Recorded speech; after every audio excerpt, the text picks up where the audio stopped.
Hello everyone. जब बच्चे छोटे होते हैं ना, जन्म लेते हैं या जब तक वो बोलना नहीं सीख पाते हैं, तो उसकी हर बात उसकी मम्मी और पापा को समझ में आता है कि उसे कब भूख लगी, कब उसे सोना है, या फिर कब उसे कुछ प्रॉब्लम हो रही है।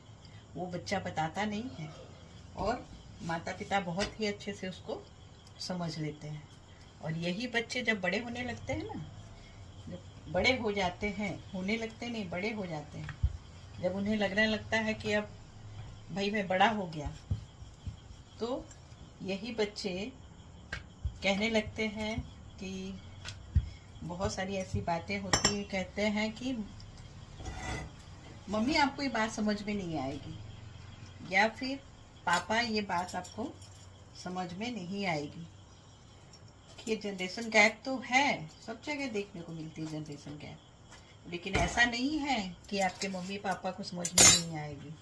कितना भी पढ़ लिख लीजिए, कितना भी आगे बढ़ जाइए, कितना भी कुछ कर लीजिए, लेकिन आप अपने माता पिता से एक्सपीरियंस में हमेशा पीछे रहेंगे।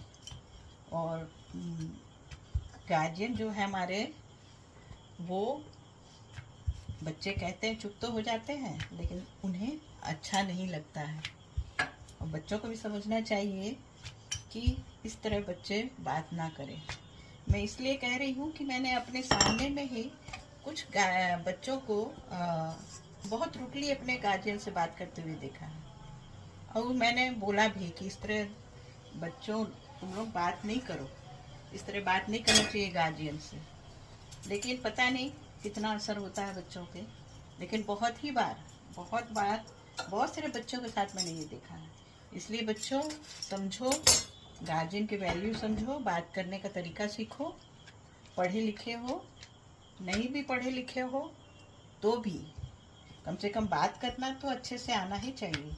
और वो भी अपने गार्जियन के साथ रूटली कोई बात नहीं कर सकता है। उसे कोई अधिकार नहीं मिला हुआ है कि अपने माता पिता या अपने गार्जियन जो भी हैं, बड़े लोग, दादा दादी, नाना नानी, उसके साथ आप रूटली बात कीजिए। मैं यही सभी बच्चों से कहना चाह रही हूँ। Thank you.